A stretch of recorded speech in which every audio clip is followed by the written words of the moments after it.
Hello everyone, আজকে জগদ্ধাত্রী পুজোর নবমী। আজকে ছিল এখানে কুমারী পুজো, ওটাই দেখার জন্য তাড়াতাড়ি আমরা চলে এসেছিলাম কুমারী পুজো দেখবো বলে। দেখি পুজো প্রায় শেষের পথেই, আমরা অনেকটা দেরি করে ফেলেছিলাম আসতে। আমি কোনোদিন কুমারী পুজো দেখিনি, এই ফার্স্ট টাইম দেখলাম। যেমন ঠাকুরকে পুজো করা হয় তেমনভাবেই ওকে পুজো করা হচ্ছিল। তারপর এখানে আরতি কমপ্লিট হতে সবাই এখানে আগুনের তাপ নিচ্ছিল। তারপর ওদিকে পুজো কমপ্লিট হতে এই প্রদীপটাকে সবাই মিলে জ্বালাচ্ছিল, যেটা দেখতে দারুণ লাগছিল।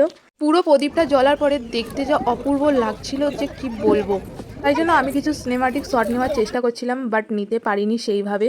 আমারও খুব জ্বালাতে ইচ্ছা করছিল, বাট আমি দুপুরে ভাত খেয়ে গেছিলাম বলে ওই জন্য আমি আর প্রদীপে হাত দিইনি। প্রদীপটা পুরো জ্বালানো অলমোস্ট ডান, দারুণ লাগছিল দেখতে।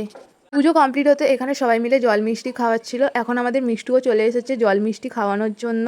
তারপর আমি আর মিষ্টি একটু ভিডিও করছিলাম, মিষ্টি ভেবেছে আমি ফটো তুলছি। বাচ্চা মেয়েটাকে কুমারী পুজো করা হয়েছিল, মেয়েটার মুখটা দেখতে খুব মিষ্টি, খুব সুন্দর লাগছিল।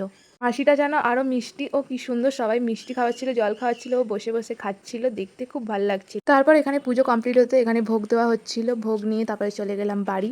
তারপর সন্ধ্যাবেলা ভিউটা ছিল ঠিক এরকম, খুব সুন্দর লাগছিল।